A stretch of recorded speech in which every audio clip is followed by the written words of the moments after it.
तर आता बुलेटिनमध्ये पाहूयात 25 मिनिटात 50 बातम्या। राज्यातील विधानसभा निवडणूक नोव्हेंबर महिन्यात न होता डिसेंबर महिन्यापर्यंत लांबणीवर पडण्याचा अंदाज वर्तवला जातोय। लाडकी बहीण योजना राबवण्यासाठी निवडणूक डिसेंबर महिन्यापर्यंत पुढे ढकलण्याचा घाट घालण्यात असल्याची माहिती आता समोर आली आहे।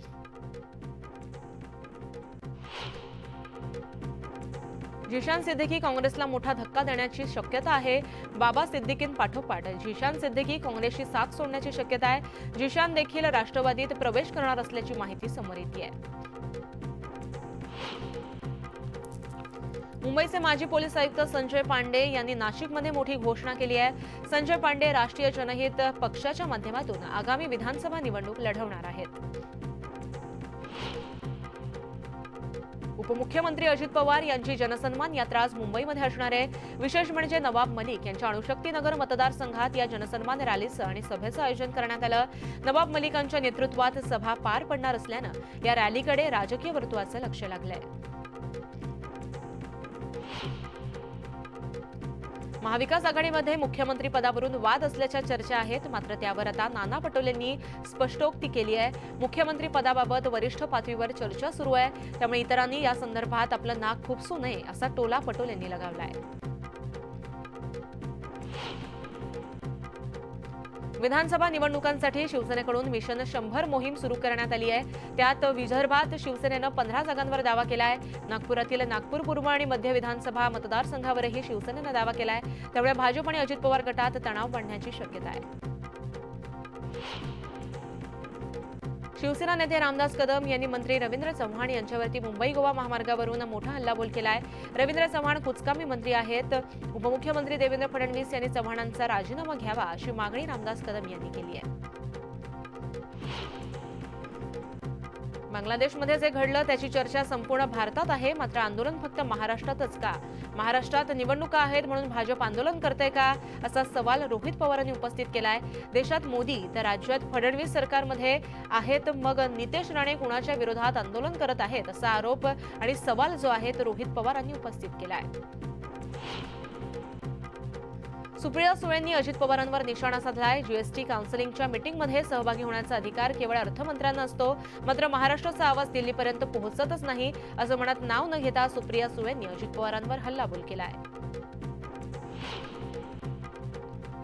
झारखंडचे माजी मुख्यमंत्री चंपाई सोरेन आज भाजपमध्ये प्रवेश करणार आहेत। त्यासोबतच किमान 3 आमदार भाजपमध्ये प्रवेश करणार असल्याची शक्यता वर्तवण्यात येते आहे। विधानसभा निवडणुकीपूर्वी चंपाई यांचं पक्षांतर म्हणजे झामुमोसाठी ही मोठा धक्का मानला जातोय।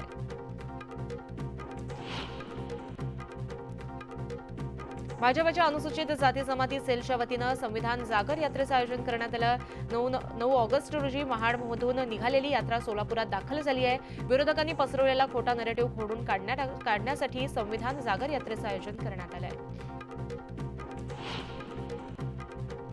साताऱ्यातील भाजपचे आमदार जयकुमार गोरे यांच्या अडचणीत वाढ झाली आहे। बोगस एफआयआर दाखल करण्यासाठी गोरेंनी वडूज पोलिसांवरती दबाव टाकला। त्यांच्या दबावामुळे पोलिसांनी अधिकार क्षेत्र नसताना गुन्हा नोंदवला असा आरोप करणारी नवीन याचिका दाखल झाली। याचिकेवर आज सुनावणी होणार आहे।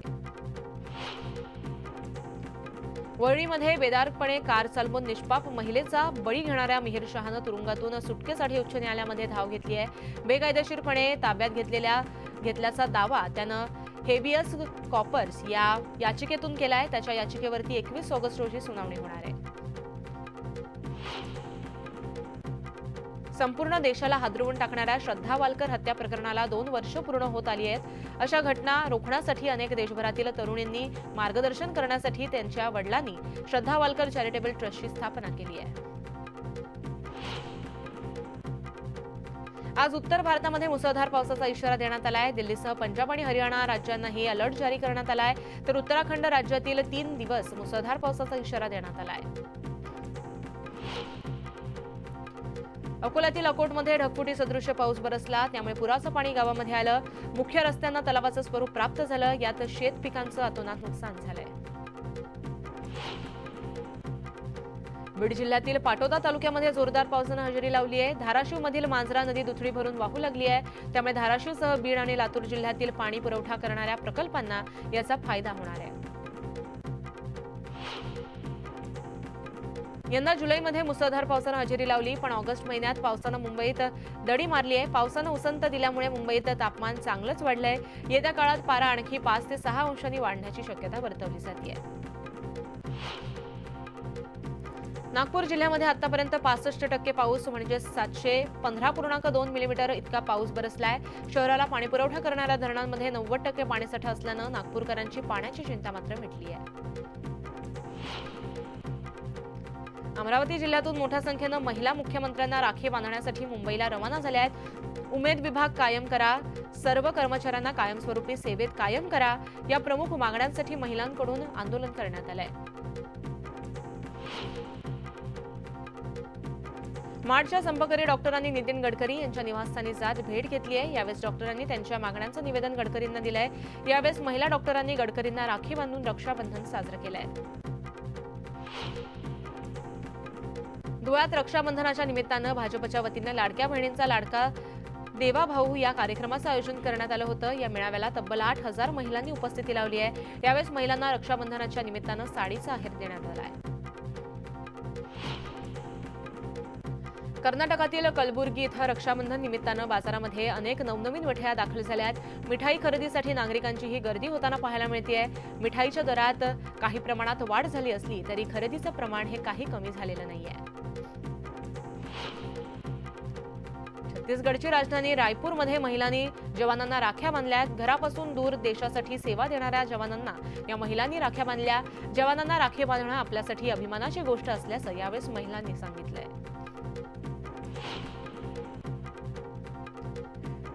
राजकोटमध्ये रक्षाबंधनाच्या निमित्तानं नवनवीन मिठाई आणि खाद्यपदार्थ दाखल झाले आहेत. मिठाई खरेदीदारीसाठी नागरिकांनी मोठी गर्दी केली आहे. आपल्या लाडक्या बहिणींसाठी भेट म्हणून विविध प्रकारच्या आकर्षक मिठाई स्थानिकांचं लक्ष वेधून घेत आहेत. कर्नाटकची राजधानी बंगळुरूमध्ये लवकरच नवीन मेट्रो मार्गाची सुरुवात होणार आहे.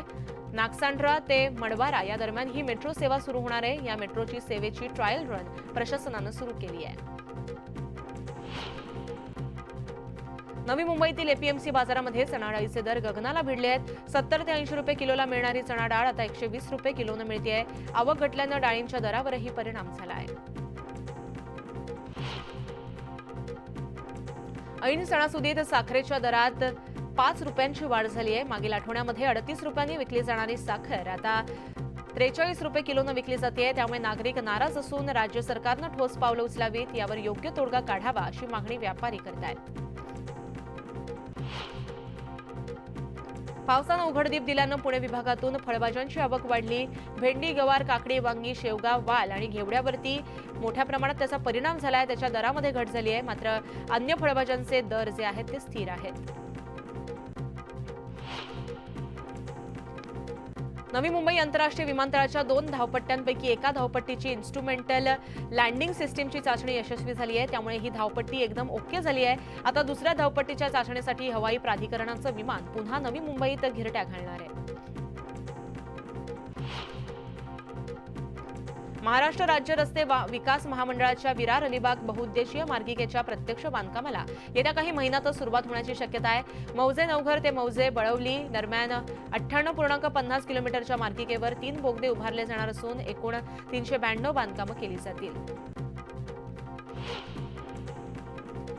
MMRDA अंधेरी पश्चिम ते मंडाळे मेट्रो 2B मार्गिकेअंतर्गत कुर्ल्यातील 11 फूट गर्डरची उंची 20 फुटापर्यंत वाढवण्याची मागणी केली जाते. या गर्डरची उंची कमी असल्यानं मोठ्या वाहनांना येण्या जाण्याचा मोठ्या प्रमाणात अडचणी निर्माण होणार आहेत. पेणमधून यंदा 26,000 गणेश मूर्ती परदेशात पाठवण्यात आल्या आहेत. Thailand, Dubai, America, Australia, Mauritius, Indonesia, Canada आणि इंग्लंड इथं या मूर्त्या पाठवण्यात आल्या आहेत. संपूर्ण जगात पेणच्या गणेश मूर्तीची ख्याती आहे. यावर्षी ही विघ्नहर्ता श्री गणेशाचा 7 समुद्रापार प्रवास सुरू झाला आहे.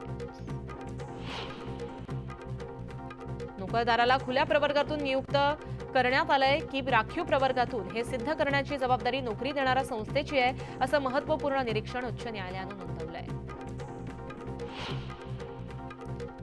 जिल्हा नियोजन अधिकाऱ्यांनी मतदारसंघात सुट्टीच्या दिवशी विशेष मतदार नोंदणी मोहीम राबवली असून मतदार नोंदणीत वाढ झाली आहे. दरम्यान ठाण्यातील 18 विधानसभेच्या मतदारांची अंतिम यादी 30 ऑगस्टला प्रसिद्ध करण्यात येणार असल्याची माहिती जिल्हा प्रशासनानं दिली आहे. ई जीवनसत्वाच्या कमतरतेमुळे कर्करोगासारखा गंभीर आजार होऊ शकतो असा दावा संशोधकांनी केलाय। जीवनसत्वांच्या कमतरतेमुळे शरीराची कार्यप्रणाली विस्कळीत होऊ लागली आहे। राज्यात बालमृत्यूचं थैमान पाहायला मिळतंय। आरोग्य विभागाच्या आकडेवारीनुसार मागील 3 वर्षांमध्ये अनेक बालकांचा मृत्यू झाल्याची धक्कादायक बाब समोर आली आहे। मुंबई गोवा महामार्गावरती केमिकलनं भरलेल्या टँकरला काही प्रमाणात गळती लागली आहे। संपूर्ण महामार्गावरती मोठ्या प्रमाणात धूर पसरला। काही वाहन चालकांच्या डोळ्याची जळजळ झाली तर काहींना श्वसनाचा त्रास झाला।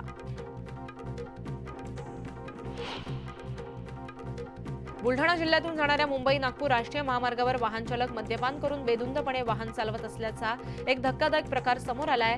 दरम्यान दारूच्या नशेत गाडी चालवणाऱ्यांनी मद्यपान केल्याची कबुली दिली आहे। रस्ता नीट असूनही दारूच्या नशेत वाहन चालवल्यानं अपघात झाल्याचं वास्तव हे न्यूज 18 लोकमतने समोर आणलंय।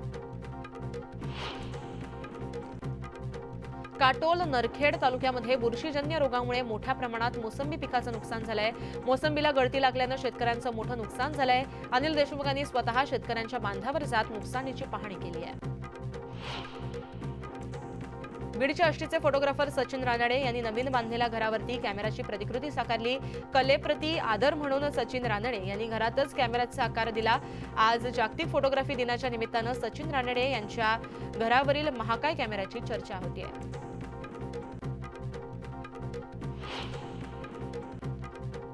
बुलढाणा जिल्हा पोलीस अधीक्षक सुनील कडासने यांनी सेक्सोफोनद्वारे जय जय महाराष्ट्र माझा हे गीत गायलं। त्यांनी हे गीत वाजवताच सर्वांना या सुरांची भुरळ पडली। त्यांच्या या सेक्सोफोन वाजवतानाचा व्हिडिओ सध्या तुफान व्हायरल होतोय।